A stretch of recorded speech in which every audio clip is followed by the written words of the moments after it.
Welcome to another episode of Spilled Milk with Only Rants with your host here. And we got a very special... See, I'm just nervous around pretty women. So we got a very special guest here today. A true boss bitch? Is that acceptable? Okay, just no, fair enough. That's not a right word. But you see all these girls with their Instagrams that say boss lady, boss woman. Yeah. Most of them haven't earned it. But, my friend Raveena from Just Cakes Shop. Just Cakes Bakeshop. Good try. Is a true boss woman. Thank you. I appreciate that. A true pioneer of the game. And just a trailblazer. Thank you for joining me. Thanks for having me. I was excited. I've been bothering you for a little bit here, on a few things, and I'm finally glad we got it going. So, for the people who don't know, introduce yourself, please. Yeah. So my name's Rav. I am most well known for my bakery, Just Cakes Bakeshop in Surrey. I started about 14, going on 15 years ago from my mom's kitchen. Gotcha. Just out of feelings of being a weird kid and insecure and everything. And then it kind of sprouted into this love of baking and pastry and falling in love with Food Network and Cake Boss, and then deciding to kind of take that on. And it's really helped kind of formulate my identity and be my therapy in life. Yeah. And then, I opened up Just Cakes almost 7 years ago, the first location. And it's kind of just been, a grind ever since. So, yeah. So how old were you when you started the business? 16 when I took my first order on. Oh, wow. So that was, so how old are you right now? I'm 30. Okay, fair enough. So it's been 15, 16 years. 15, I thought you had 7 years. Okay, fair 7 years I opened the store. Got it. Okay, so you were 16 when you took your first order. Yep. What, were you good at home ec or something? Yeah, I think always growing up, my mom is, what I love about my mom is she really emphasized just working with your hands, right? Yeah. For me, my sisters, even I think just our general family has been really hands-on people, whether it be sewing or quilting or cooking or bracelets or painting. She would always bring home something to do rather than watch TV. Okay. And so I think that just helped us be doers. Second nature. Yeah. And then so one day she brought home a cake decorating set with my sister.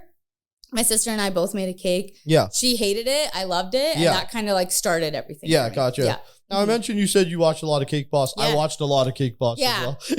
I love that show. So, I didn't even know that fondant was a thing before that. Me neither. Personally, I don't even like the taste of fondant. I think it's kind of gross, but of course, it's for the decoration aspect of it, right? Totally. Kind of... prior to that, I guess cakes were just decorated, standard icing and the little piping or whatever they do. I honestly didn't see cake that way until a show like Cake Boss. Absolutely. I was oh my gosh, that's possible. Yeah. You can make a card of cake and all this stuff. And then obviously watching Food Network and stuff. But then that I literally became so obsessed with it. I would be on YouTube for 4 or 5 hours a day. Gotcha. Just how to make my own fondant, how to make a rose out of this, how to do this. I was completely self-taught until I was about 21. That's when I moved to Paris. Really? Wow. And then so completely just YouTube videos and learning as much as I can. Wow. So you had the vision forever. Not for the bakery. Well, at that point, I wanted to be a cake artist. Yeah. Totally. From 16, that is basically forever because there's still a lot of us, and even myself to a degree, I come from a construction family and real estate stuff. That's my bread and butter. Yep. But it's still there's still aspects of it to figure out. I'm not, and I'm 33 now, right? So I'm still trying to figure it out. And I think a lot of people don't really have that vision at such a young age that this is kind of where it's going to go. I mean, I think I grew up around my parents are business owners, serial entrepreneurs. They own opticals, and my mom and dad were both educated from India, but obviously when they came here, it didn't mean anything, right? So they had to start from scratch, and then so just the conversations I feel I had with my parents, specifically my dad, growing up, I was 12, 13 talking about business, as a friend to my dad, right? So I think growing up around that helped, but nobody in my family has been in food business. I also sure taking fundamentals, but learning as you go. Absolutely, but you never know everything. You still learn every single day. Dude, I fucked up so many times. I still mess up every time. But it's just about who's willing to learn and who's willing to be on the bottom for a bit to learn and be back up. Well, from what I'm seeing of you on Instagram, and that's not always the reality, but as you just drove in, you're in the van. Yeah. And I'm fuck, she's about it. I am about it. Like I was thinking like, you know, you're rolling up in the Range Rover, you know, you got your fucking Chanel bag. Like I was expecting that almost to a little bit of a degree. And then I saw the van. Yeah, with the fucking screeching brakes. It's creaking a little bit. You're fucking up on the parking. I know, exactly. So I'm like, you know, she's really about it. Like this is where it was. When did you decide that you could do this as a business per se? I think, but I mean, you had that foundation, so yeah. I mean, like to be honest, I always thought it was going to be like a passion project on the side. Like this kind of carried me through university. I created a little bit of a name for myself on campus. I went to UBC. Lived on campus and like I did all the stuff for like so your parents let you live on campus, huh? Oh yeah, very liberal parents. Pardon? Very liberal parents. No, they're awesome. They're honestly like my dad's like 17, you're out. Like go live on campus, learn how to do your laundry, learn how to do everything. So I think that's how it should be. Yeah. I'm lucky that I was raised in that way, but so like throughout university. Created this little business. And then at my final year, I went from doing like 13 weddings in a summer, like summer break, to like 100 something the next summer. Okay. Just from the connections I made with like UBC Barnger Club and like in the Indian wedding industry. And I'm like, holy crap, like this could actually like be something. Yeah. And then I always had this pipe dream of mine of going to Paris to do pastry. And up until that point, I was like completely self-taught. And then I was like, you know what? Why not? Yeah. And I inquired and they eventually said, yeah, we have space for you. We need a deposit. I literally went to the bank without telling my parents, emptied out my bank accounts. And like, I was set. Right. But I think it's that level of like delusion that you kind of need. Absolutely. Yeah. To like have that vision. Like, no, I can do this. And I've been, this is evidence. This is literally evidence for the last 4 years that I'm able to do this. And if I can like help pay my tuition and gas and groceries from doing cakes on the side, like, I'm going to see this through. No, absolutely. Man. That's actually, you know, super inspiring. I mean, like, you know, not a lot of people have that gusto. And I mean, it sounds so cliche because we hear it so many times of believing in yourself and just, you know, go forward and blah, blah, blah. And, you know, most people are like, oh, that's bullshit, blah, blah, blah. She had this hookup. She had this, you know, that's why it worked out. But like the more and more you talk to people who have attained a level of success in business, the story is essentially the same thing, right? It's focus, it's sacrifice, you know, grinding hard, you know, doing what the hell you need to do to kind of get to that point. Prior to... like you kind of coming onto the scene even 7 years ago. Yeah. What were the other options for, you know, wedding cakes and birthday cakes from the brown community per se? You know what? Like fruit cakes, like mango slab cakes, you know, things like that. Like I didn't like see anyone doing like cake boss style. A few people, sure, but still nothing like crazy, right? So I think I was like one of the first, I would say, in Surrey. At least like one of the first like 10 to 20 or so that really started to like cater to that. Right? And I think, I mean, things like Cake Boss and Food Network help because then that creates trends and everything, right? And then you just kind of capitalize on it. And I think it's gone to the point where I'm like, I think I do consider myself like a pioneer in the Surrey, you know, wedding industry. And I'm happy to do that because I get messages all the time like, yo, if it wasn't for you, I probably wouldn't have like pursued this. And now I know like 3 people that have opened bakeries because, you know, they were somewhat inspired by my story, which is fucking awesome. And does that piss you off? No, not at all. You know what? I will be honest. Like in the beginning it did, but I'm like, dude, like this is literally what I set out to do. And so they're copying you. It's a form of flattery. Exactly. And, you know, that's because what you're doing is working. And I get to choose how I feel about it. Right? Like that's, I think, where like the mental like toughness comes in. I get to choose like,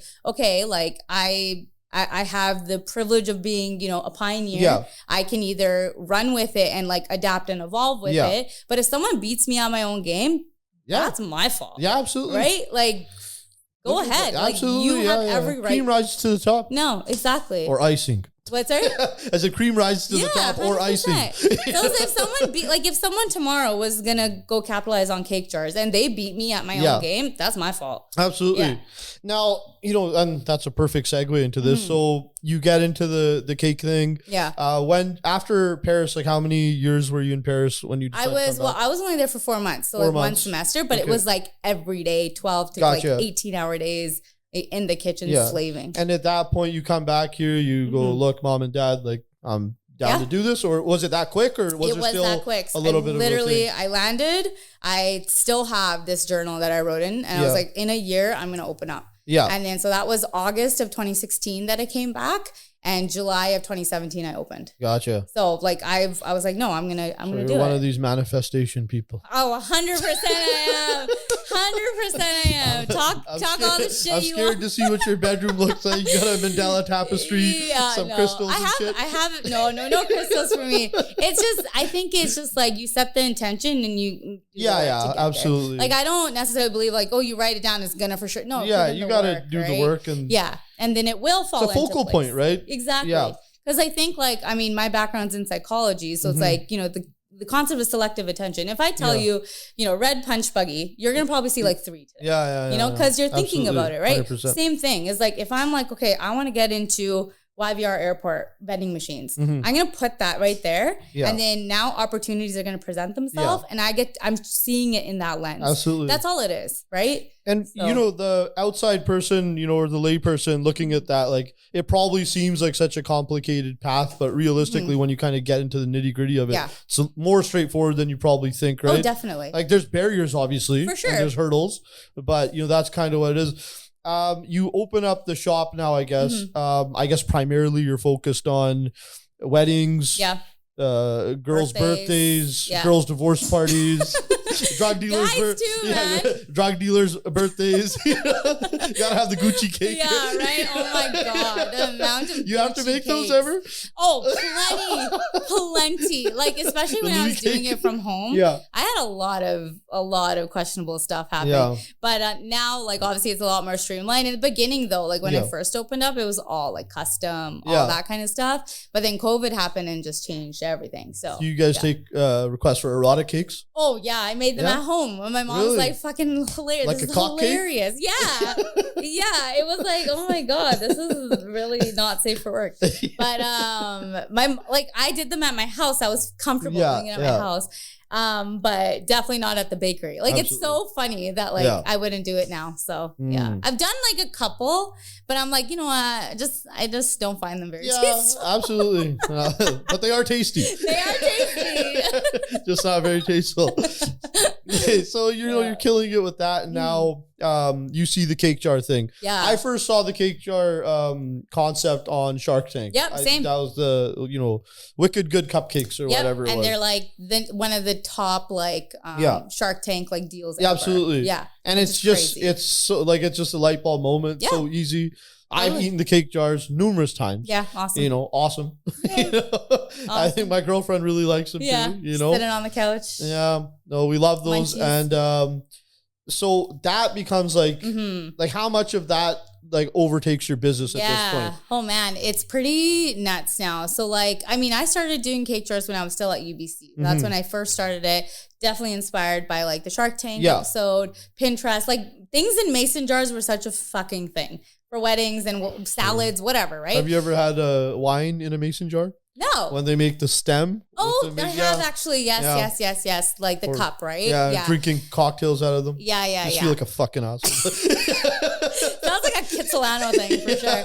But so I started making them, and then we sold them at the shop, and we were doing maybe 1,000 of them a month or something like that. Nothing crazy. Yeah. We started selling at Tasties. So that was our first big push into wholesale, but it still wasn't a crazy amount. Yeah. And then COVID happened, and that 80% of my business pre-COVID was events, weddings, absolutely, things. Yeah. So it destroyed all of that. Yeah. Right.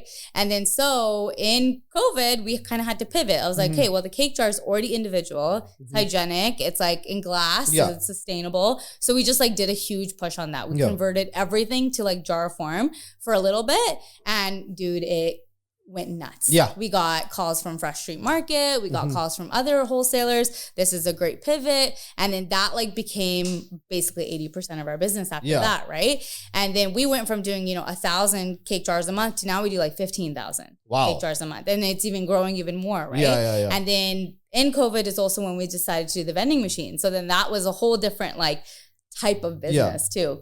So, well, there's preservatives, I guess, that have to go into that at that point. No, because like, or what's the shelf like? Because how long does a cake jar sit in there before it goes bad? Oh, so basically, because sugar is a natural preservative, right? So there's enough sugar in cake that cake is such a low risk item. So if you store it properly, it can actually go quite a while. So the dairy doesn't go bad because it's full butter.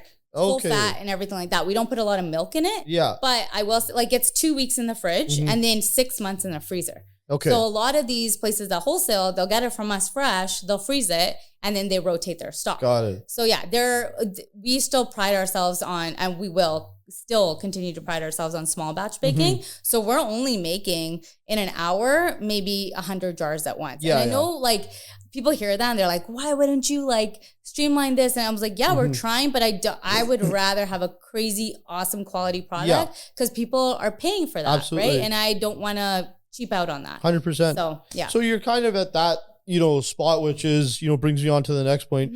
You've been able to grow the business. Yeah. You guys have a couple locations now, plus you guys probably have a packing facility for the cake jars and stuff. Right. How do you maintain quality when you guys are scaling? Because you just said you went from 1,000 to 15,000 jars. It's a crazy increase.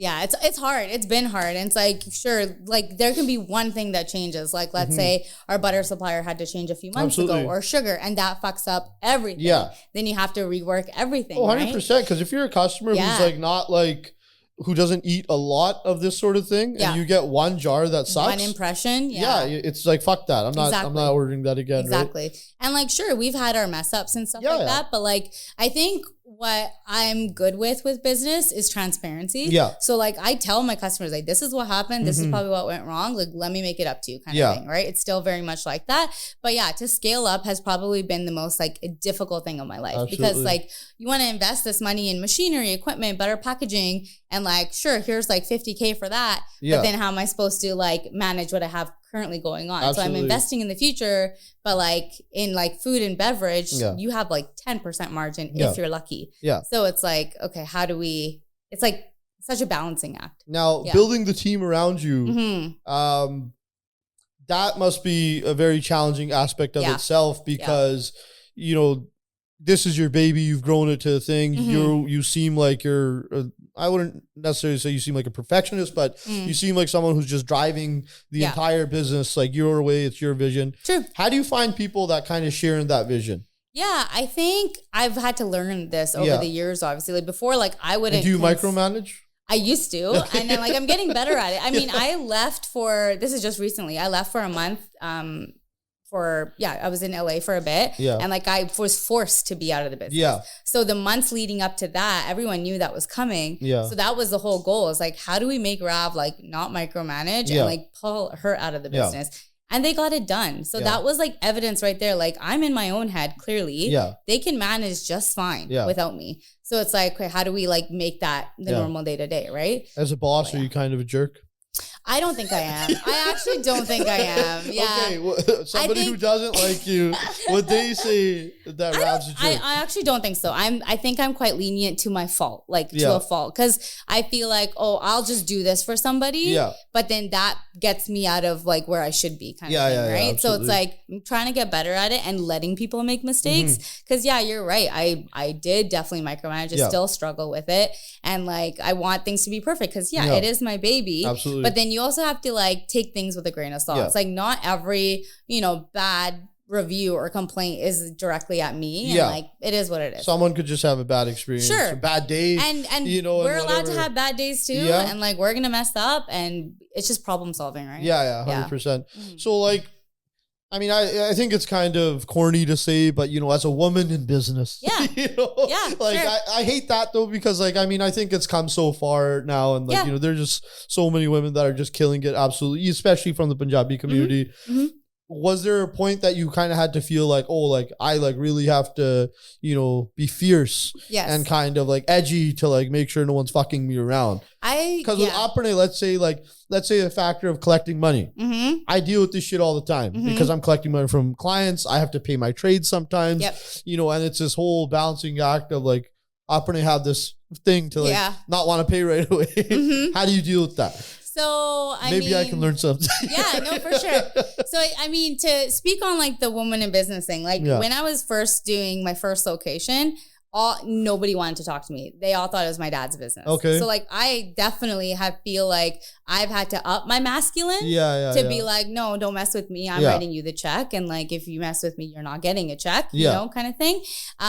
But yeah, so I feel like I've had to kind of been forced into that. Yeah. I think things now are different though in business. Like you need to know how to treat people. Absolutely. Right. So I think things are changing, and to the benefit of like being more feminine. 100%. Right. So I think it is kind of like, again, a balancing act with those two type of energies. But in terms of the money thing, like if you don't pay in full when I send you the invoice, you're not getting anything. Yeah. So I very rarely like let people pay on pickup. You're paying before you even come pick up. Right. I feel you. So I mean, I'm small goods though. Like when it comes to like construction and all that kinds of, because I see the flip side of it. We just created this warehouse. It was crazy amount of money. And I like pay in installments and things like that. But like I'm hearing from, my contractors or trades or whatever, like this is how they work. So it's so different. Like it's such a different industry. It's a bit of a different game. But I mean, I've tried to like automate things as much as I can. Like in COVID, I actually got COVID and I was bedridden for like 2 weeks. And I took those 2 weeks to like transfer everything online. So whereas before I was doing only like a couple grand in online invoices, that initial jump in that first month, we went from those couple grand to 18 grand. Okay. And then now we do 50, 60 grand, right? Automatic. Yeah. So I don't have to worry about that anymore. Wow. Big flex on your head, 50, 60 grand right here. Yo, man, I got 30 employees. That's nothing. That's nothing.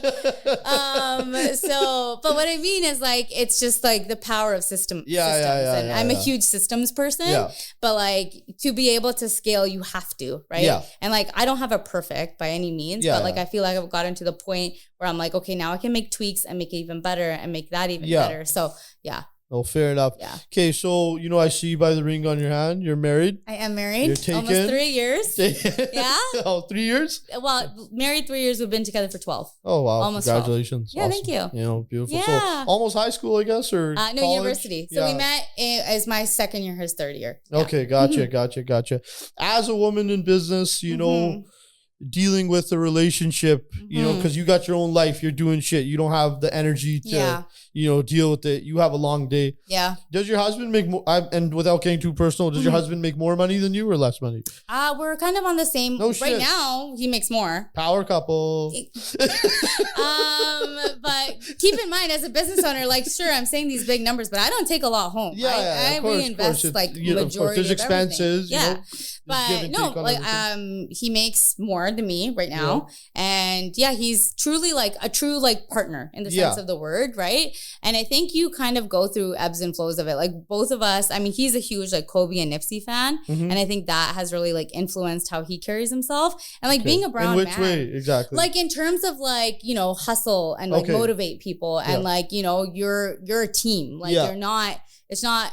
This imbalance. It's like you're a team. Like some days I'm going to be 100%. Some days he's going to be 100%. Like when I was gone for a month, he like held it down. His job, 3 locations, he held it down. True sense of the word, like provider, right? Yeah. So I think that like there is a give and take for that, right? And then also like being a brown man in this society that we live in where like, your woman is, out and about, or like not out and about, like, but like she's like out there, right? She's putting herself out there, and like people had shit to say to him. He's like, well, like you don't fucking know like what I do behind the scenes and stuff like that. Yeah, and it's like that's like such shitty mentality. Like you can do anything though in this game, true, right? And true. And then like I think it comes from a place of like jealousy and insecurity from other men, right? But like no, like I think he's seen it since like I brought him cupcakes like our first date. Yeah. To like now, so like he's been there the whole time. Sure, he's like he doesn't like being on camera and all that kind of stuff, but like he's truly like helped move us forward in such a significant way. So that's so crucial, someone who's actually a partner and not like someone who's like working against you and like, trying to slow you down in an aspect. And the business aspect is or be too threatened by you or anything like that. Absolutely. Because I mean, you're out and about, you're very personable, obviously, you're enjoyable to talk to. I guess you got to be out in the events, networking and stuff. True. And, with the previous guy, we were just talking about it. He's like, anytime a girl is nice to a guy, someone's like, oh yeah, she's down. But that's how weak upbringing are. You know what I mean? True. You get so little. Yeah. You get so that makes little me so positive mad. reinforcement. I literally was just like, oh she must be down. She smiled at me. Yeah. Oh my God. She wants me. Like, no, it ain't that. And that's what it is. Like, it goes back to, guys saying some stupid shit, to your husband, whatever. Oh, she's there. Yeah. And it could be like, oh, like, your themey is fucking bringing in all this. I'm using their words, not mine. Yeah. No. I agree with you. That's like, it's just sprouted from like insecurity, right? And it's like, fuck, I feel bad for them. 100%. So, yeah. I mean, like, guys, I think classically we want like, yo, I worked hard, like fucking, I had a long day, like, service me. Yeah. Whether it's food, sex, or, looking after me, that kind of thing. Yeah, whereas like, I guess in your guys' relationship, because both partners are doing very well, you guys are kind of, filling each other's cup of water. It's ebbs and flows, right? Yeah. Some days I'm going to need more from him and some days he's going to need more from me. But that's like true partnership. Absolutely. And that's how it should be. Yeah.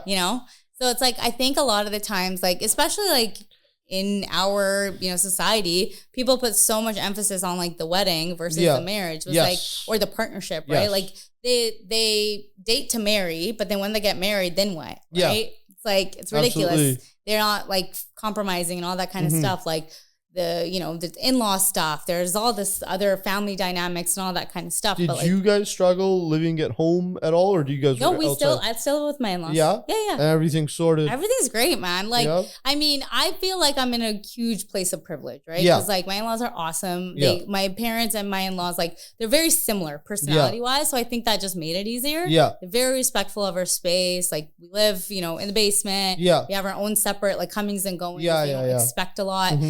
From me, it's not like that at all. And like, they're so supportive of the business as well. So it's like, I feel really lucky because like I do hear horror stories, but it doesn't have to be that way, right? Like, I also take these like stories with a grain of salt because like you're only going to hear the really, really good and the really, really bad. Yeah, of course. You're not going to hear the normal. 100%.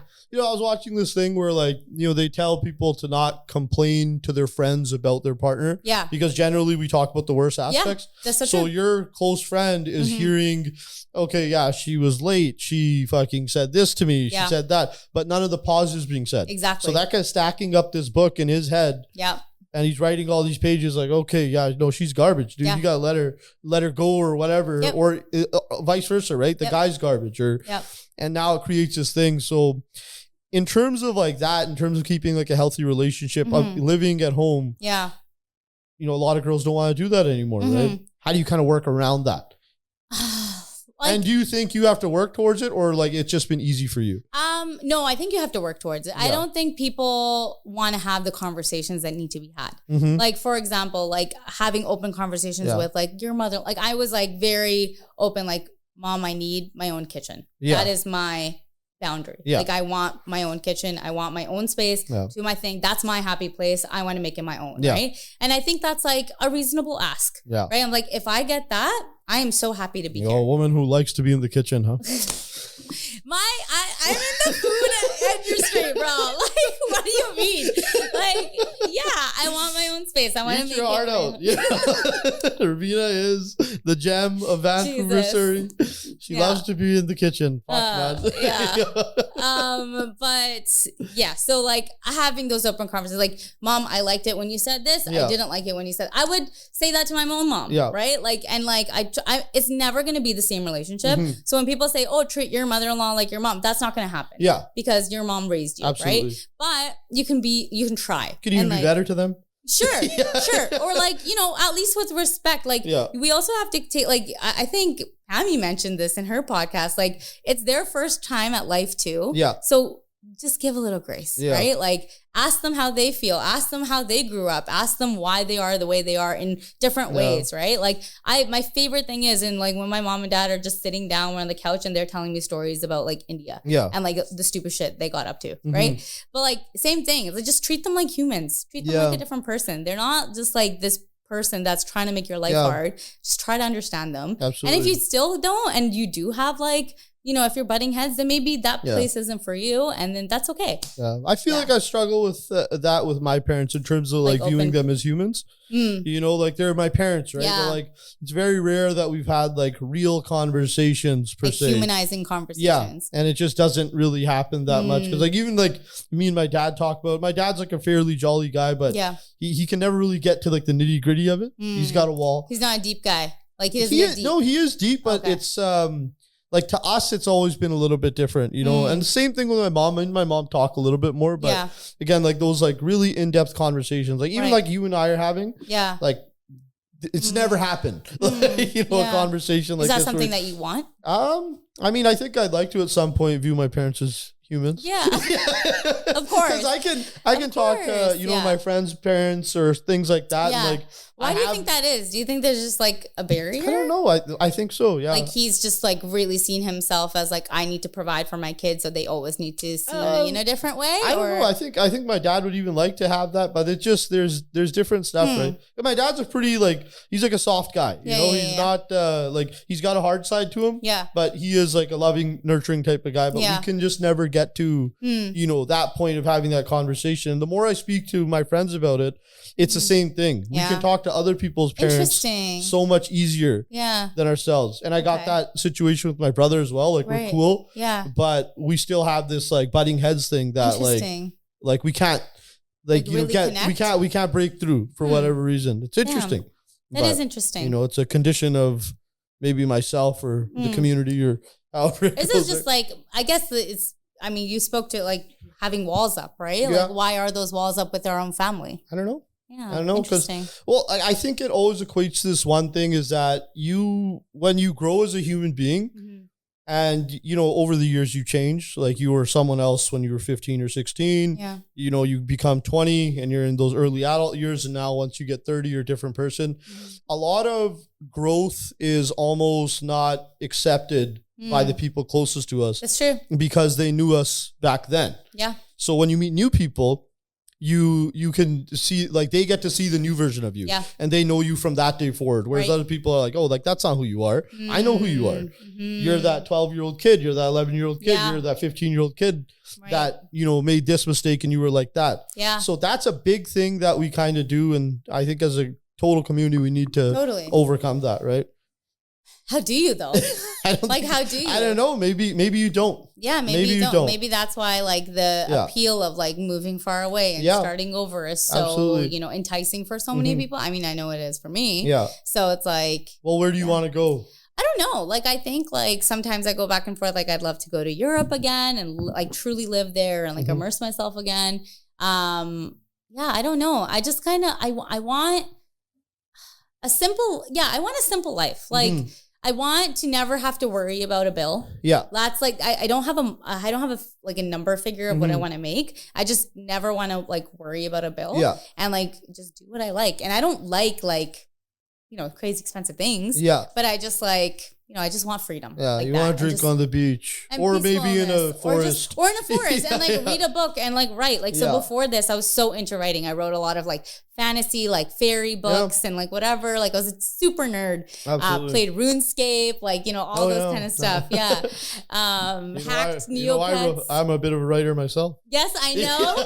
Number one on Amazon. Number one bestseller. Yeah. You got to throw that in every episode. Hey, no one can take it away. Did you have a plaque? I do. That's amazing. That's awesome. I got that framed. That's so sick.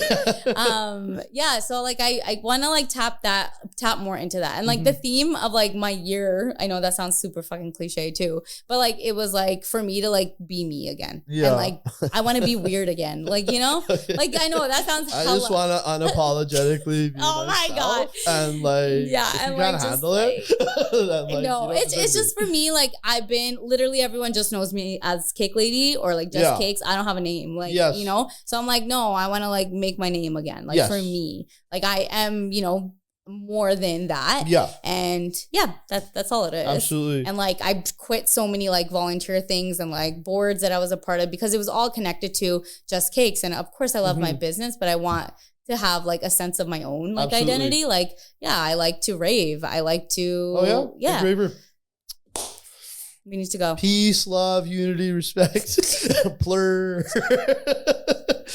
Oh yeah. But like I like to write. I like to read. I like to like watch stupid shit. Like I don't know. Like I just want like a little bit of me back, and that's the whole purpose of it. Yeah. I think that is like an amazing thing that you can kind of get to that point, because like, you know, a lot of people are just, you know, themselves, but maybe they don't break through in the business way that you have, right? And like kind of gotten there. Yeah. So it's almost like, I don't want to say privilege, but it's like, it's like kind of, well, maybe, but like you still have to work hard. It's not privilege, right? I mean, I guess it's a privilege that you've had that success and now you can kind of dial it back. It's funny when you say success, and I don't want this to come across as like me sounding like cocky or arrogant or like overly humble about it. But like I truly don't believe like I think I've reached the success that I had defined as success 5 years ago. Yeah. Like this is what success looks like. Okay, I'm sitting there now. Yeah. But now my definition of success has fully changed. Yeah. Like this isn't success to me. Like me running around like with my head cut off is not success. Yeah. You know? So it's like, how do I like reel that back? Absolutely. Right? So yeah, I think that's like a big that's thing. The thing, right? But like even like Maslow's hierarchy of needs, right? Like the top thing is self-awareness. So it's a good feeling to be like, okay, maybe my basic needs are met, that I can actually think about like self-awareness and identity. Like how privileged is that? Right? Absolutely. So that I think that's you're right when you say 100%. And you know, you kind of become a slave to the business that you created as well, right? Because you know, I don't know about you, but if I go on vacation and, you know, the first 3 days are awesome, by day 4 and 5, you know, maybe this has to do with the drinking and lack of sleep and doing all the other stuff, you know, but, you know, you get that anxiety. It's like, oh, fuck, okay, today's the last day. I got to get back and I got to like deal with shit because you're getting emails, there's calls, and now you're starting to sweat. Totally. Does a standard human being have that, or is that more towards entrepreneurs? I think, or you know, accentuated with entrepreneurs. I think it's entrepreneurship, or if like you have like an important role, but then that also just speaks to North American culture, placing so much importance on your career. Yeah. And like, is that a good thing or a bad thing? I don't know, right? Like I think there's again like balances to everything. But like I was gone for 30 days, and like that was the longest time I've ever been away. 30 days. 30 Where'd you guys go? I went to LA just for work, and then I didn't have my phone on me. I wasn't allowed to have my phone on me, so I'm like, you have a hot girl summer in LA? No, I was filming. Okay. So like I was on set all day. So yeah, like I'd be gone for like 12 to 16 hours. I'm unreachable for like majority of the day, and like there's fires to be put out, but like I think as an entrepreneur, like we all have to be a little bit narcissistic, I think, to like be an entrepreneur and know that we are the ones to make it happen. But I mean, I guess narcissistic isn't the right word, but like a little bit of like self-confidence and like whatever. Self-centered, I suppose. Self-centered, like and maybe that's not the right way. Yeah. But then again, like as an entrepreneur, like if your goal is to like have a business that works for you, then you need systems, right? You need to like be able to like actually remove yourself and figure it out. If I didn't have that, dude, I probably wouldn't be here right now and like be able to have you'd be delivering the cake yourself, you know, or like meeting this person, doing the consultation, blah, blah, blah, blah, all that kind of shit, right? So, I mean, I think I think as an entrepreneur, you do, you're going to have times that you're working like 18, 20 hours days, for sure. And it's going to come and go for sure, but then it's all about systems. How do you think, the TV thing came together? Because you said that you were filming, right? Yeah. So you had to film there for a month. Yeah. I haven't done any research into your TV aspect of it. So tell us a little bit about that and like how this kind of came together. So I grew up watching Food Network and all that kind of stuff. And then this is where my fluffy manifestation shit comes in. But in 2019, I put on my vision board of the Food Network symbol. And then in April, shut the hell up. I would roll my eyes. But I know. But hey, I'm here. I'm about it. It worked. But in April of 2019, a producer actually reached out to me like, hey, we're doing this show and like we want you to apply. So then I applied, and then we got in, and I got in with like my team, two of the girls that worked with me at the time. And then we competed in that summer, and we won. Yeah. It launched aired in October. What was the show? The Big Bake. Big Bake, okay, yeah. So it was like a Halloween episode. And then we ended up winning, and that crazy catapulted my business. Yeah. One episode. And it was awesome. Right. And then it kind of gives you a little bit of validation, self-validation, as well as like for the community, like, oh shit, they won. They must know what they're doing. Yeah, absolutely. Right. And then, so that happened. And then TV didn't really like come back for a bit. And then in 2021, I got asked to be a judge on a show. So I was like, oh my God, like from, being a competitor to a judge. And I'm like, there's like very little brown people on like Food Network. And in that position, I felt super lucky. So 10 days after. You had to fill the diversity quota. Yes, that's literally, I am the token brown girl. Yes. But no, you didn't make it on your skill, okay? Absolutely not. But so then so I filmed that. That was 10 days after our wedding, and then did that, and then that again like further like catapulted my career, right? And then so now, I mean, I can't say much about it. 2025, that's all I can say. But like again, like it's gonna be another jump for that, which I'm really excited for. So yeah. Oh, that's awesome. Have to cut that out. Fair enough. I mean, are you a nice judge? Or you mean judge? There's a few episodes where I'm like, damn, I'm a bitch. And then there's some episodes I'm like, do they kind of make you like manufacture the drama? No, you know what? That show especially, so that's Wallow Bakers. It's on Amazon Prime. And so that one is like truthfully like what you see is what you get. Okay, fair enough. The way, like literally. So the concept of that show is there's 12 celebrity judges. And then they're watching everyone do their thing, and they're calling out. So you're a celebrity judge. I guess so. And then so I have an IMDb. I have one. Really? I didn't know that until my sister's fiance was like, yo, did you know you have one? I'm That's pretty sick. There you go. But so then we're all like staring at them doing their thing, and we're calling out. It's like really interactive. So that's all real. And then even deliberation, after you do that, they pick 4 judges to like do the actual judging for that round. And then it's literally what we decide. So it's not manufactured at all. Sure, when we're saying things like, oh, this person, whatever, you have an earpiece and they're like, Raveena, say this is how you're going to deliver the line. That's about it. So it's pretty what you see is what you get. Fair enough. I mean, the camera has like special powers too in itself, like, and just doing music, certain shoots. There's like a certain thing that like an energy takes on. You know when to turn it on. Totally. When to kind of, maybe you just do that even subconsciously, right? Probably. Yeah. So beyond that, now the show's popping off. You got some other shit coming up in 2025. You said, and you came out here. Gummy Gains, my new baby. This is a new baby. So you've gone from cake to jars to TV, to candy. And these are fucking amazing. I'm not just saying that. She's not paying me. No, I'm not. I literally just came one of the sponsors with the fucking snack. She was not one of the sponsors. No, not this time. I'll get her eventually. But not yet. We gotta level it up. These are fucking awesome. Thank you. It is a protein candy. Still got a good amount of sugar in there, but you actually feel more jacked.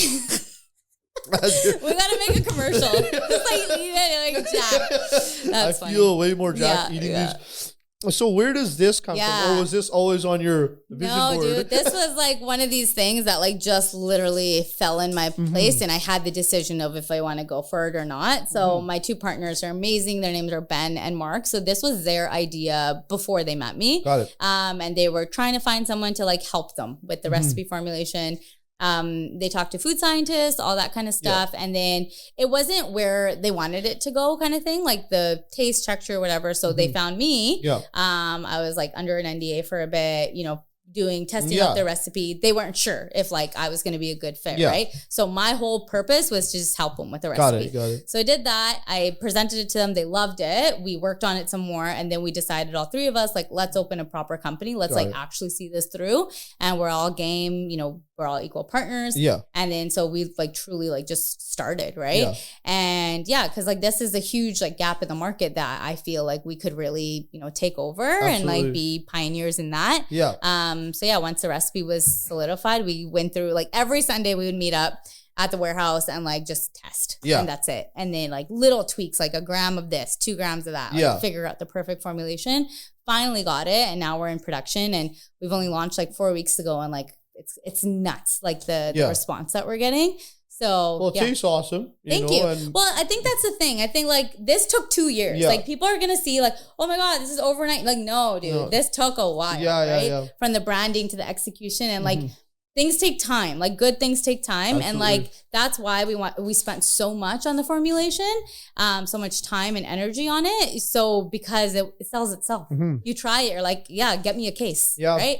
Yeah. What's the price point of this compared to $450? $450 to $5. Yeah. $450. I mean, it's a good treat. Yeah. Yeah. Rather than stuffing your face with like a Snickers or something when you're sick, Kyle loves them. Yeah. Casey loves them. They're actually really good. Honestly. You. Yeah. So it's less sugar than a Welch's snack pack. So like even kids, like, dude, if you put it into like a kid's school lunch, that's better than them eating like a Welch's snack pack. Yeah. Absolutely. Well, this business is like a lot different than the cake business, though, right? Yes. So yeah, it's very different. Like, what are some of the challenges, like, from doing? I mean, I guess you're still formulating and baking, making it perfect. But baking is like a completely different ball game than making like candy, right? One thing is shelf life. This can last on shelves for years, so it's a scalable product, right? But you have to do massive quantities for you to even see money. So whereas baking is a little bit more artisan, and then so like people will pay a premium if your marketing and branding is right, but the margins are so little too, right? Yeah. So it's similar in some aspects, but very different in terms of the trajectory of it. This I can give the recipe to like a co-packer in Texas, and like I could handle US distribution. Yeah. Whereas baking, it's way, way more like scientific. Absolutely. Yeah. And is there something that's proprietary about this that you can protect yourself on? Or is it kind of just your recipe? It's already trademarked and everything. Okay. Yeah, we already put the pie Got it. So, earlier you were kind of mentioning before you came on, like, I assume you have a very busy schedule. You're working hard all the time. You got this thing coming up. Yeah. You've done the TV, et cetera, et cetera. You said that maybe in like 5 to however many years you want to pull the plug. Retire. You want to retire. Yeah. Do you think somebody who's got the entrepreneurial bone in you, and you got it more than a lot of people, you got that way more than me. I'm happy to admit that. Maybe a lot of guys wouldn't admit that, but the drive you have, obviously that's taken you to a level of success. Do you think someone like you can pull the plug like that? In certain ways. Yeah. So, I mean, when I say retire, I You will be doing something. Yeah, I will always be doing something. I will always have my hands in something, but I think it's like the freedom again to like, do what I want. I am doing what I want. Yeah. Don't get me wrong. But it's like cool projects and like being an angel investor or like helping other businesses, right? Like my thing is it's like down the road when I got like 2 kids and like whatever, like I want to be like teaching other bakeries of how to do like $1 million bakery, which is like so like people see that number and they're like, how do you do that? And I'm like, it's actually like not that difficult, right? Once you have proper systems in place, I want to teach people how to do that because that will change people's lives. So like, I think that would be like my next kind of step is like coaching, consulting and all that kind of stuff. But I'm going to do it. I've worked with so many coaches and consultants that are like just scam artists, man. Yeah. And like, you want to call them out? No, I'm good. I don't want to call nobody out. Are they mostly men? Or are they mostly females? No, I've had a mix. I've had a mix. Yeah. It's just the Are they from the brown community? No. No? Okay, no. Fair enough. No. We want to know who you're calling out. No. But it is, and sorry to cut you off there, but I wanted to get this point in. A lot of the coaching consultants, that type of thing, it is generic information, but they know how to market themselves. True. And they're catering to a certain audience. Yeah. Like what they're saying is not wrong. No, it's not bullshit. It's not. Yeah. But it's surface level information. But like I'm also like such an evidence driven person. Yeah. Like show me you did it and show me how you did it kind of thing. Right. So it's like, but like I have the credentials now. Right. Like I have built that business. I have done all these things. Let me give you a blueprint and like help you through it because don't make the same mistakes I did. But do you feel that maybe having the knowledge of knowing what to do right and actually having the evidence of doing it right sometimes like it's that old thing where they say, I know how to fix your life, but I can't fix my own. That's true. You're right. I know what to do. I should be but you gotta make going for a run. I should be doing this. I should be staying on top of my accounting. But we don't do it for whatever reason. But the knowledge is still kind of there in that aspect. No, you're right. I mean, it's true. Like, no, you can't fix someone that doesn't want to do it themselves, right? And like, you kind of have to a degree, make the mistakes yourself to learn to not to do them. Yeah. So, but like, sorry. burping. That's water okay. burps. But got the Stanley Cup, basic. Uline. But it is a Uline one. That's pretty sick. We don't pay for Stanley Cups. Come on, okay. That's expensive. Yeah. I should change my brakes. Yeah. With the money I save from Uline offers. Yeah. But yeah. What were you saying? I can't remember. Yeah. Okay. So retiring looks like consultation, Yeah, I don't know. Like I just want like if I do retire or whatever, like I'd love to like travel the world and help like people with their menus and like how to systemize things. Like even for our candy thing, like I got it down to like a 4-step system before it was 12 steps. Yeah. And I'm like, okay, how do you do that? Right. Yeah. Like, and like not sacrifice and whatever. So that's what like I feel like I'm really good at is how to streamline, how to systemize and how to like be efficient with it. Gotcha. So, yeah. So, I mean, I think that kind of brings us to the end of our hour. Yeah. Man, it was so fun. You want to drop some, tidbits of knowledge, words of wisdom to the female fans of the show? There's like 3 of them. but now that I got you on, I will say my husband does follow you. Yeah? So he was excited about this. Yeah. We'll bring him on. Yeah. He would honestly, I think he would be a great guest because like, I think on another podcast, they kind of wanted to do like a duo segment because I think people like seeing that dynamic. I think it would be interesting. Absolutely. I don't know, but he's good. We bought a lot of houses, but you make it a home. What the hell is this? Jesus. All that bullshit. If her battery level's at a low, I just gotta give her a shoulder rub. No. All that bullshit. So, okay, stuff. I don't know. Maybe don't put this part in. Okay, I'll tell you off camera. Yeah, tell me off camera. No. I think it'd be fun because we're behind our paywall. We're gonna have that. So log on to the Patreon. Where what was I gonna say? Yeah, like I don't know. When you see us together, like I don't think we're very like. We're not PDA at all. We don't do any of that. Not making out? No, not about that. But like, I mean, I think it's Does he walk in front of you? I'm going to notice this next time now. Does he walk in front of you? What does that mean? It's just something we do as brown guys. Really? Yeah. Girls walk slow, right? And guys like have this thing where we're scanning, I don't know why we do it, but we're just scanning. Because I don't hold hands with my girlfriend either. Yeah. I don't do that. I'll open the door for her. Yeah. But I think it's like when you do see us together, I think you can very evidently see like the mutual respect. Yeah. I think that's important. Yeah. And absolutely. Like I was at a wedding reception the other week and like the groom said something really like that like struck with me. And he was like, yeah, like I wanted to find a partner that would represent me well. Mm-hmm. And like, yes, I think that is the key, right? Yeah. Is like, hey, does my husband represent me well and vice versa?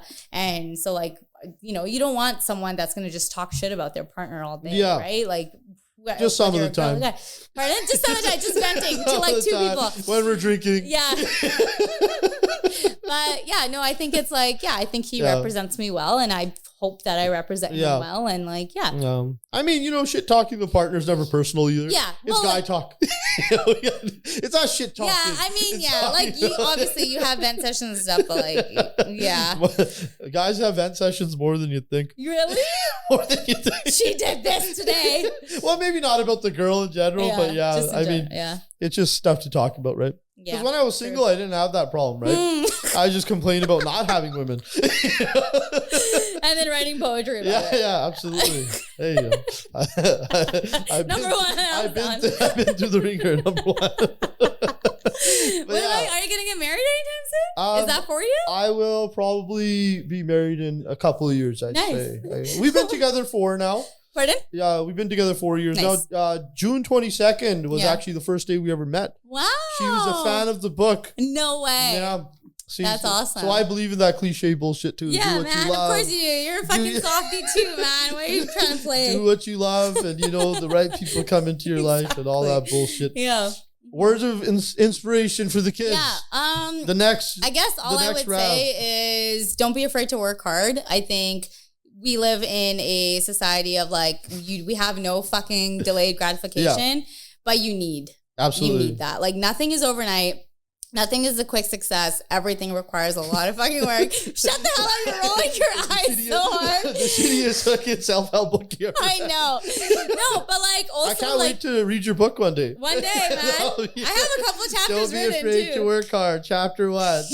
Sacrifice. Chapter 2. Dude, yeah. I actually was talking about sacrifices on my way here with one of my coaches, actually.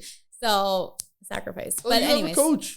Well, she's like a really good friend, but she helps me with like leadership coaching and stuff with my team. That's cool. And I think it was really helpful before I left 100%, to not micromanage and all that kind of stuff. Like she really, really taught me a lot. So we were talking about that. It's like, like I missed out on a lot of like really crucial events when I was away in LA.